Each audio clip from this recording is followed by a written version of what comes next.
Mohd Ali Shah, I come to you at this point of time. India has been focusing on counter-terrorism measures and the challenges and the way forward from quite a long time. And the pitch is now gone global with multiple, such meetings that have been held by the top leaders of India. How do you view this development? Right, Priyanka. When our foreign minister, when the external affairs minister, Mr. JaiShankar, goes to US, in fact, he is presiding over the function over there. In fact, it's on the theme of the two primarily, though a lot of issues, two prime issues. One is new orientation for reform multilateralism, norms that we call it, and the high-level briefing, which also the global approach to counter-terrorism, which you brought out very, very correctly, and it is an evil which needs to be fought wholeheartedly by the entire world together. Because what is the solution to terrorism? We have had multiple talks, we've had multiple attempts. Now we have how do you neutralize terrorism? By killing one Osama bin Laden, did we end the entire terrorism? No, we did not. You kill one, 10 heads will be born, unfortunately. So now there are few things strategically.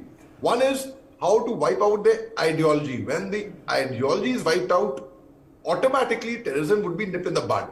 But is it that easy? That is the question. How do we wipe out the ideology? Through education, by educating them that, listen, people are only making scapegoat out of you, they're using you, nothing like that. All the dream they're showing you of some, I don't know how many number of hoods and what is going to happen, rubbish.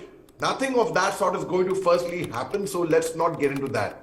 Second, again, is we have NSC gave out a statement just a couple of days back about how to curb the terror funding, that we have taken initial steps.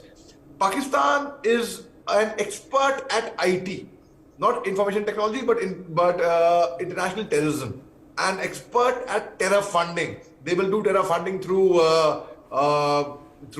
illegal properties, luxury properties, gems, through money laundering, through dropping narcotics, arms. They will not leave any stone unturned. They are, I think, so determined, to go ahead with terrorism. That is the route that they have chosen to take out.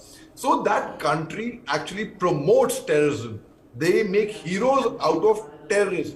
So it is, again, that should be one important aspect which should be raised out. In fact, India contributes a great deal to the UN.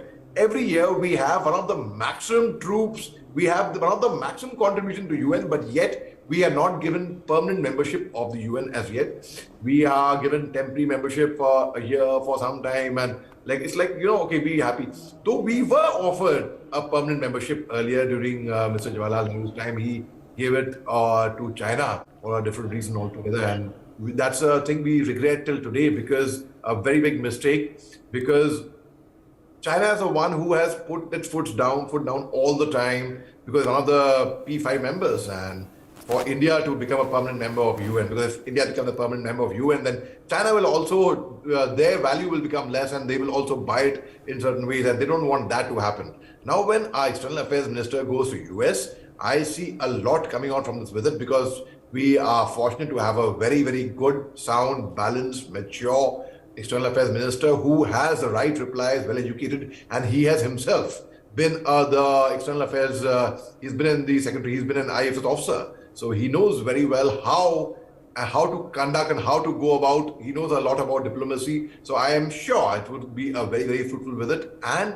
yes, how to counter terrorism, as you brought out, I am sure, they will, here regarding the country, we have our armed forces to take care of that problem. But again, on a higher level, on a diplomatic level outside the country, they're going to discuss ways and means, and I'm sure something fruitful will come out of that. Right.